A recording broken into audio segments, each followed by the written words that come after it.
Cyrus uncovered में आपका स्वागत है, जहां हम सच्ची अपराध कहानियों को आपके सामने लाते हैं। आज हम बात करेंगे दिल्ली के निहाल विहार हत्याकांड की, जहां एक पत्नी ने अपने पति की हत्या कर दी और इसे आत्महत्या का रूप देने की कोशिश की। लेकिन एक गलती, उसके फोन की सर्च हिस्ट्री ने उसकी सारी साजिश बेनकाब कर दी। ये कहानी है धोखे, यौन असंतोष और एक ठंडे खून की हत्या की। मोहम्मद शाहिद उर्फ इरफान, एक 32 वर्षीय वेल्डर, अपनी 29 वर्षीय पत्नी फरजाना खान के साथ निहाल विहार में रहते थे। उनकी शादी को 2.5 साल हुए थे और बाहर से देखने में उनका जीवन सामान्य लगता था, लेकिन इस शादी के पीछे छिपा था एक गहरा अंधेरा। फरजाना ने पुलिस को बताया कि वह अपने पति के साथ यौन संबंधों से असंतुष्ट थी। इसके अलावा शाहिद की ऑनलाइन जुए की लत ने परिवार को भारी कर्ज में डुबो दिया था। फरजाना का शाहिद के चचेरे भाई, जो बरेली में रहता था, के साथ अवैध संबंध था। यह रिश्ता उसे अपने पति से छुटकारा पाने की साजिश रचने के लिए प्रेरित करने वाला साबित हुआ। 20 जुलाई 2025 की शाम को फरजाना ने अपनी खतरनाक योजना को अंजाम दिया। उसने पहले शाहिद को नींद की गोलियां दी ताकि वह बेहोश हो जाए।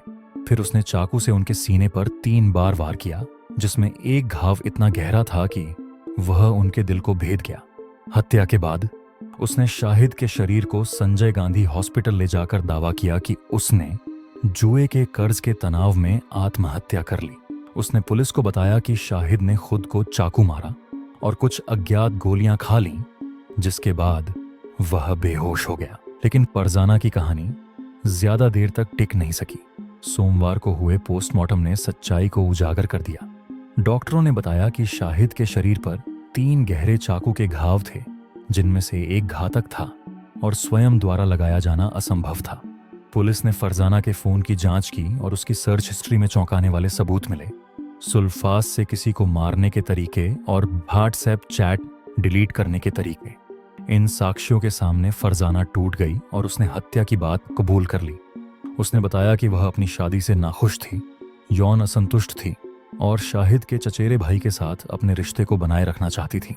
पुलिस ने फरजाना को मंगलवार को गिरफ्तार कर लिया और हत्या में प्रयुक्त चाकू बरामद कर लिया।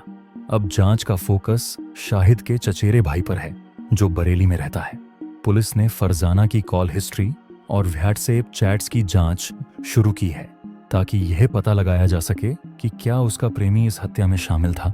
एक पुलिस टीम बरेली भेजी गई है ताकि चचेरे भाई से पूछताछ की जा सके और अन्य सबूत जुटाए जा सकें। यह मामला दिल्ली के एक अन्य हालिया हत्याकांड की याद दिलाता है, जहां उत्तम नगर में एक महिला ने अपने प्रेमी के साथ मिलकर अपने पति की हत्या कर दी थी। उस मामले में भी पत्नी ने नींद की गोलियां देने की कोशिश की थी और फिर उसे बिजली का झटका देकर हत्या की थी, जिसे दुर्घटना का रूप देने की कोशिश की गई थी। ये घटनाएं वैवाहिक रिश्तों में विश्वासघात और छल के गहरे सवाल खड़े करती हैं। दिल्ली निहाल विहार हत्याकांड केवल एक अपराध की कहानी नहीं है, यह एक त्रासदी है जो रिश्तों की नाजुकता और मानव मन के अंधेरे को उजागर करती है। यह हमें यह सोचने पर मजबूर करता है कि विश्वासघात और हताशा इंसान को कितने खतरनाक रास्ते पर ले जा सकती है। फरजाना खान अब हिरासत में है और जैसे जैसे जांच आगे बढ़ रही है, यह मामला हमें रिश्तों में संवाद और समझ के महत्व की याद दिलाता है। अगर आपको यह कहानी उतनी ही सनसनीखेज लगी जितनी हमें, तो साइरस अनकवर्ड को लाइक, शेयर और सब्सक्राइब करना न भूलें। हमारी अगली सच्ची अपराध कहानी के लिए बेल आइकन दबाएं, ताकि आप कोई भी अपडेट मिस न करें। आपका समर्थन हमें ऐसी कहानियों को सामने लाने में मदद करता है।